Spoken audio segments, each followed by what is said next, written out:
Okay اب میں کس کے آئی میک اپ پہ آؤں کون؟ ہاں اس پہ ان کی آئی براؤز پہ بات کرنا چاہ رہی تھی.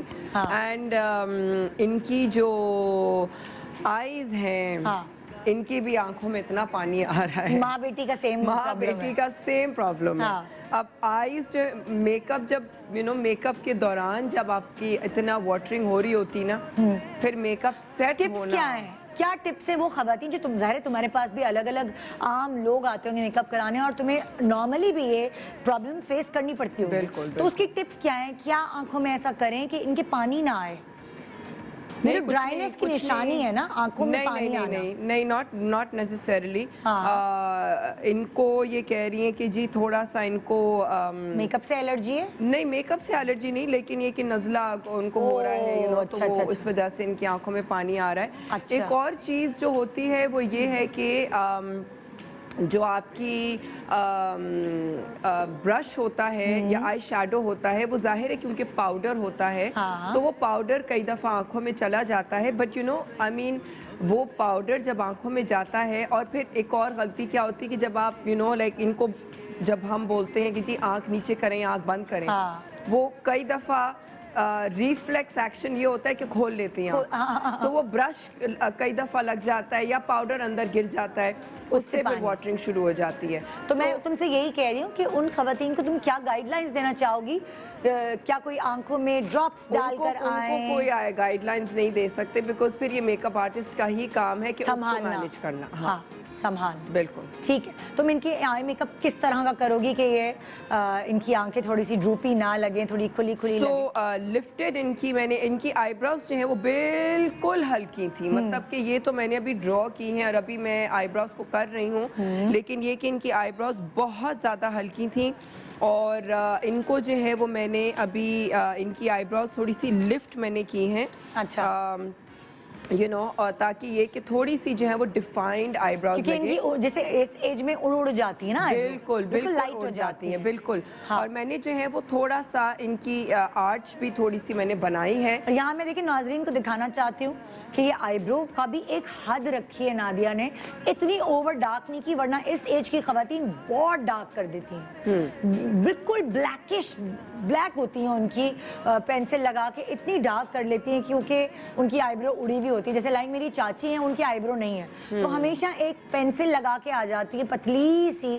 ویسے ان کا چہرہ اتنا پیارا ہے اس ایج میں بھی لیکن جب وہ پینسل لگا کے آتی ہیں بالکل وہ گلوسی پینسل آنکھوں کے اوپر تو ہم ان کو دیکھ کے ہم کہتے ہیں اللہ انہوں نے کیا کر لیا یہ میک اپ. دل چاہتا ہے ان کو بتانے کا ہمت نہیں ہوتی. بالکل ابھی اس وقت وہ سو رہی ہوں گی اس لیے مجھے پتا ہے میں لیکن آئی براؤز جو ہیں وہ بہت ضروری ہوتی ہیں. ان کی آئی براؤز میں نے تھوڑی سی لائک تھک کی ہیں اور دیکھیں کلر کتنا سٹل رکھا. کلر میں نے سٹل ہی رکھا اور میں نے ان کی آرچ بھی بنائی ہے. بالکل بالکل ٹھیک ہے. ابھی تم آئی میک اپ پھر کر رہی ہو میں جب تک صاحبہ کی طرف آ جائیں. ہاں ابھی میں جو ان کا فیس ہے اس کو کانٹور کرنے کی میں سمجھتی ہوں زیادہ ضرورت ہے. گپلو ہے تھوڑی سی چیکس کو اور چن کا جو سائڈ ہے نا وہ اس کو زیادہ کانٹور کیا. اس کے بعد نوز جو ہے وہ میں مزید ابھی میں سامنے آ کے دیکھوں گی تو پھر کیونکہ آئیز کو بھی ظاہر ہے یہ ساری چیزیں ہیں. بال ان کے براؤن ہیں تو وہ ظاہر ہے ہائی لائٹس وغیرہ ہوئے ہیں تو آئی بروز بھی تھوڑی سی لائٹ ہی رکھیں گے ڈارک نہیں رکھیں گے. اور باقی جو ان کا اکارڈنگ ٹو ڈریس جو تمہیں میک اپ ہلکا سا جو ہے وہ بلوئش پنکش وہ چیز مل کر آئی ہوئی. لڑکیوں کو ہوتا ہے نا شمری تھوڑا ہو آج کل فیشن میں ہے تو مجھے ویسے ہی شمر جو ہے وہ بہت پسند ہے اور تھوڑا سا وہ جو گلوئی میک اپ ہے نا وہ زیادہ اچھا لگتا ہے ایوننگ کے لیے. اچھا ایک ٹپ میں آپ سب لوگوں سے پوچھنا چاہوں گی جو صبا آپ فری ہیں تو آپ بھی بتائیے جو فری ہے اس وقت جو مجھے بتا سکتا ہے. جیسے نادیہ کری ہے امی کا میک اپ. امیوں کو سمجھ نہیں آتا وہ بہت جیٹ بلیک اپنے بال اس ایج میں رکھ رہی ہوتی ہیں. بالکل بہت جیٹ بلیک ہوتا ہے. تو میں آپ لوگوں سے ہی مشورہ لینا چاہتی ہوں کہ اس ایج کی جو خواتین ہیں ان کو اپنا ہیئر کلر کون سا رکھنا چاہیے؟ کیا بلیک صحیح ہے؟ میں سمجھتی ہوں اور کچھ لوگ مہندیاں بھی بہت لگا لیتی ہیں سر پہ. مہندی تو بالکل نہیں لگانی چاہیے سب سے پہلے. لیکن میں یہ سمجھتی ہوں کہ اس ایج میں جیسے جیسے آپ ایج کر رہے ہوتے ہیں تو کلر کو اتنا ڈارک نہیں ہونا چاہیے. اور یہاں الٹا کانسیپٹ ہے. الٹا کانسیپٹ ہے. उस वक्त आपका कलर जो है वो थोड़ा सा लाइट होना चाहिए, थोड़ा सॉफ्ट होना चाहिए। क्या इम्पैक्ट आएगा उस पे, फेस पे क्या उस पे क्या इम्पैक्ट आता है? देखो आप एज कर रहे होते हैं, आप एज को रोक नहीं सकते। हाँ, एज करें एज ग्रेसफुली। उस वक्त अगर आपने वो काले बाल और कर लिए तो जो आपके रिंकल्स होते हैं या जो सैगिंग होती है, मैं समझती हूँ वो और प्रोमिनेंट होने लगती है। वेरी इंपॉर्टेंट पॉइंट सबा ने हमें यहाँ बताया कि जैसे आप एज करते हैं आपकी झुर्री चेहरे पर आती है और उसको आप कोई रोक भी नहीं सकते। तो अगर आप ज्यादा डार्क कलर करते हैं वो एक आउटलाइन बन जाती है, बिल्कुल आउटलाइन बन जाती है और अंदर प्रोमिनेंट होते हैं रिंकल्स, बिल्कुल बिल्कुल सैगिंग और सैगिंग। तो वो अजीब सा कुछ कॉम्बिनेशन लगता है, बजाय कि उसको थोड़ा सा ब्लेंड, अगर जितना मीडियम टोन्स में जाएं या लाइट टोन्स में जाएं तो वो ब्लेंड कर जाता है सब। ओके, अब जैसे आप क्या क्या मशवरे देंगी, कौन कौन से कलर्स होने चाहिए? मैं समझती हूँ लाइट ब्राउन होना चाहिए, या फिर अगर किसी का कम्प्लेक्शन ऐसा है तो वो नहीं चाह रहा, कुछ लोगों को लाइट कलर्स पसंद मतलब लाइट नहीं ब्लॉन्ड होते। जैसे इस बच्ची के हैं, ये तो बहुत ब्लॉन्ड है। ब्लॉन्ड लाइट ब्राउन जैसे वो नादिया की ब्राइड है, caramels and auburns, इस टाइप की टोन्स होनी चाहिए। यहाँ पे इतनी नजर नहीं आ रही। I would like to elaborate here as a hair colorist actually. दो किस्म की खातून होती हैं जो आफ्टर 40 दो मिस्टेक्स करती हैं। एक या तो आप बहुत जेट ब्लैक की तरफ चले जाते हो, और या आप कॉम्प्लेक्स में आके एक्सट्रीम ब्लॉन्ड्स की तरफ चले जाते हो। ये भी एक कैटेगरी होती है। एंड समटाइम्स लोगों का ग्रे हेयर का भी जाहिर है कि एज बढ़ती है तो प्रॉब्लम बढ़ता है। अब किसी के 70% होते हैं, किसी के 50% ग्रे होते हैं, किसी के 60% ग्रे होते हैं। एंड यूजुअली औरतें 10-15 दिन में सैलून, नॉर्मल औरतें विजिट नहीं करती। जो मेंटेन करती हैं अपने आप को वो तो रूटिंग्स के लिए आ जाती हैं। I think Saba would agree with me, है ना? बट हर औरत नहीं आती, सुस्त होती है। मैंने और फिर एक और चीज होती है कि हाईलाइट कराई, उसके बाद घर पे बॉक्स कलर यूज किया। That's where I'm about to come. Box colour क्या? अब देखिए मैं आपको बताती हूँ, जैसे लेट्स सपोज आपकी घर में शादी है, आपने 15-20 हज़ार रुपए की हाईलाइट्स करा ली, बहुत अच्छे सैलून, बहुत अच्छे कलर इसके पास, ठीक है। अब डू यू अंडरस्टैंड कि आपने एक इन्वेस्टमेंट कर दी है अपने बालों में। अब अगर 70% आपका बाल सफ़ेद है तो यू नीड टू अंडरस्टैंड कि आपको रूटिंग के लिए कम से कम 4-5 महीने उसी सैलून कंटिन्यू जाना पड़ेगा। क्योंकि अगर आप कहीं और भी चले जाओगे तो वो उनका हाथ नहीं होगा, वो आपकी हाईलाइट्स को बचाएंगे नहीं। और फिर पता क्या होता है, मुझे जो चीज़ बहुत इरिटेट करती है, जब कोई बड़ी उम्र की खातून पूरा सर हाईलाइट्स हुआ है और आगे एक पट्टा होता है जो काला होता है, जो वो खुद अंदर, जैसे इन्होंने अभी मेंशन किया कि box dye, lot of women what they do, वो डब्बे वाले जो डाइज होते हैं ना, ये वो हैं बॉक्स डाइज, अवेलेबल होते हैं स्टोर वगैरह में। वो बेसिकली क्या होता है, देखें वो होते हैं शैम्पू बेस्ड। उनकी पिगमेंट्स के फॉर्मूले डिफरेंट होते हैं बनस्बत जो हम यूज करते हैं सैलून्स में। आई थिंक बेस्ट आपके ब्रांड्स आप यूज कर रहे होते हैं सारे ओनर्स, ठीक है।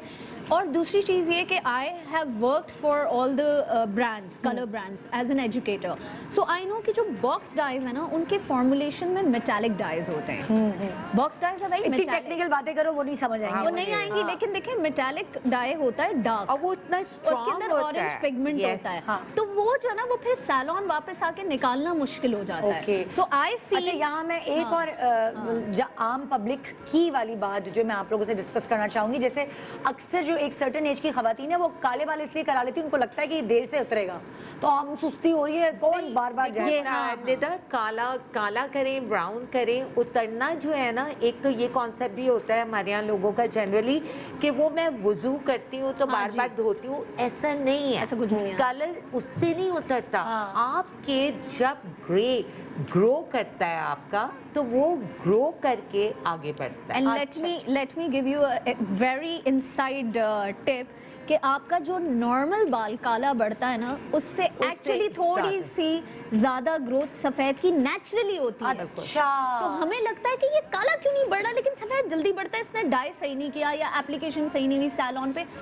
नेचुरली वो मसला नहीं होता। वो बाल सफेद जनरली नेचुरली थोड़ा सा ग्रोथ में कुदरती है, वो जल्दी बढ़ता है। और वो जो नेचुरली ग्रे हेयर जो ग्रो करता है वो थिक होता है बाकी बालों से, स्टबर्न भी होता है, स्टबर्न होता है वो ज्यादा। ये वाली बात डाई की मैं इसीलिए कर रही हूँ कि देखिए ये भी तैयारी का हिस्सा है। भाई ये एक पूरा आप इतना चैप्टर अच्छा है। मेकअप करा लें, आप इतना सब कुछ करा लें, लेकिन आपको फिर भी वो सेटिस्फैक्शन क्यों नहीं हो रही? क्योंकि ओवरऑल आपका जो फ्रेम है, बाल जिसे कहते हैं, वही मजे का रंग नहीं हुआ। Here is very very important. आपकी पूरी पर्सनालिटी, आपकी जो पूरी पर्सनालिटी में, आपकी ड्रेसिंग में जो सबसे आपकी इम्पोर्टेंट एक्सेसरी होती है, दैट्स योर हेयर। जैसे you know the other day I was telling one of my friend कि I can tell about a person by just looking at their hair as a hair stylist. नहीं भाई, कि उनकी personality कैसी होगी, because आपका hair आपको इतना डिफाइन करता है, इतना डिफाइन करता है कि आपकी सोच। ये तो है, ये तो है। हाँ जी साहिबा, सही है, हो गया। हाँ ये मेरा तो हो गया। बस मैं ये कह रही थी कि जब इंसान सैलून जाता है, आप सैलून जाते हो तो कंप्लीट पैकेज के लिए जाते हो, कंप्लीट मेकओवर पूरा होना चाहिए, बाल से सर से लेकर पाँव तक, आपका नेल कलर, आपके बाल जो हैं वो आपकी लुक को बिल्कुल बनाते हैं कि कैसे। हाँ, आप मेकअप कर लोगे, बाल चिपके होंगे तो कोई फर्क ही नहीं पड़ेगा। लेकिन डिपेंड करता है कि क्या वो मेकअप चिपके हुए बालों वाला है, क्या वो कपड़े चिपके हुए बालों वाले हैं। चिपके हुए बाल भी एक फैशन में है और बहुत खूबसूरत लगते हैं, classy, sleek. I find them very depend करता है कि आपने कपड़े, वो तो होगा ना कि अकॉर्डिंग टू फेस होगा, कि अगर बहुत ज्यादा चबी फेस है तो मुझे नहीं लगता कि उसको हम जैसे आपके पास जो फेस है इसके लिए अवॉइड करेंगे कि वो मांग वाले और चिपके वाले बाल बनाए। अब जैसे कभी चौड़े स्ट्रक्चर्स पे भी आई वुड एग्री विद आप कहती कि मैं जैसे हमेशा समझती थी और हमेशा बड़ी कॉन्शियस रही कि बड़ा फेस है तो मैं बाल, लेकिन जब मैंने हाइट पोनी टेल स्लीक की है, अच्छा हाइट पोनी टेल या मैंने जब भी स्लीक बन बना है, I got so many compliments. As a hairstylist, I would agree with her. It has nothing to do with your face structure. It has something to do with your confidence. Confidence. That's everything. अब ये कौन समझाए? All about उसकी training के लिए मुझे किसी और को भी बुलाना पड़ेगा कैसे कॉन्फिडेंस है। I don't know, मुझे आपको क्या लगता है कि साहिबा अगर आपके अंदर जो कॉन्फिडेंस आया है उसका क्रेडिट आप किसको देती हैं? ये आपके आसपास के लोगों का भी होता है क्रेडिट? आपके अंदर अगर कॉन्फिडेंस है तो उसका क्रेडिट किसको दोगी? रैम्बो भाई को दोगी, अम्मी को दोगी? नहीं, वो तो बहुत ज्यादा डिस्करेज करते रहते हैं मुझे। जो मैं कभी नर्वस हो जाती हूँ सिर्फ और सिर्फ उसकी वजह रैम्बो साहब ही हैं। अच्छा, और कोई नहीं है, क्योंकि मुझे डिस्करेज करते हैं, आज चाहे वो देख ना रहे हो या देख रहे हो, तो वो जितना मुझे वो डिस्करेज करते हैं ना, दुनिया में मुझे कोई और डिस्करेज। ये हस्बैंड जो है वो डिस्करेज करने के लिए होते हैं। कॉन्फिडेंस मेरा, जो मेरे क्लाइंट्स हैं ना, उनकी वजह से, जब से मैंने सैलून स्टार्ट किया है, बिल्कुल उनकी वजह से आता है। जब आप अपने क्लाइंट को हैप्पी देखते हो तो आपको एक ऐसी खुशी होती है, अंदर से खुशी होती है, अच्छी फीलिंग आती है। लेकिन यहाँ पे एक चीज मैं ऐड करना चाहूंगी, कॉन्फिडेंस आपके अंदर कैसे आया? मैं बताती हूँ। कॉन्फिडेंस मुझ में तो आया अपने पेरेंट्स की वजह से। तो वही तो मैं पूछ रही हूँ, कोई आपके आगे पीछे ऐसा होता है? हर एक के अंदर, मैं अपने बच्चों को देखती हूँ, तो उनके अंदर भी जो कॉन्फिडेंस है, मुझे लगता है कि यस, वो जो आपकी लाइफ के 1 साल जो पैदा होने से 6 साल तक की उम्र का टाइम होता है ना, उसमें सारा कॉन्फिडेंस आप वहाँ से गेन करते हैं। I feel the same in my case. I think मैं इसी बात को थोड़ा सा और डिटेल में जाऊंगी कि हमारे यहाँ यूजुअली लड़कियों को जनरली बहुत सप्रेस कर दिया जाता है, जिसकी वजह से उनका कॉन्फिडेंस जनरली सोसाइटी के प्रेशर्स और कल्चरल प्रेशर्स के अंदर जो है वो कम हो जाता है। Like I have raised in an environment जहाँ पे आपको जो करना है आप करें। देयर वाज नो डिस्क्रिमिनेशन कि जी आप बेटा हैं तो इसलिए कर सकते हैं या बेटी हैं तो इसलिए नहीं कर सकते। सो आई अग्री विथ हर 100% कि आपके पेरेंट्स आपके अंदर बहुत कॉन्फिडेंस। मैं ब्रेक के बाद आती हूँ, फिर मैं नादिया से भी पूछूंगी। वतन से दूर लेकिन फिर भी अपनों के पास खुशियाँ और मोहब्बतें बांटे अपने प्यारों के साथ। पिछले 10 सालों से आपकी मोहब्बतों में शरीक सहूलत बाजार अब ला रहा है एक नई सहूलत। जी हाँ, सालगिरह का केक हो या फिर शादी का मुकम्मल जहेज, मुल्क से दूर बैठ कर रहे अपनों के पास। आज ही बांटें अपनी खुशियाँ अपनों के साथ। तो अभी विजिट कीजिए हमारी वेबसाइट सहूलतबाजार.com या फिर डाउनलोड कीजिए सहूलत बाजार ऐप।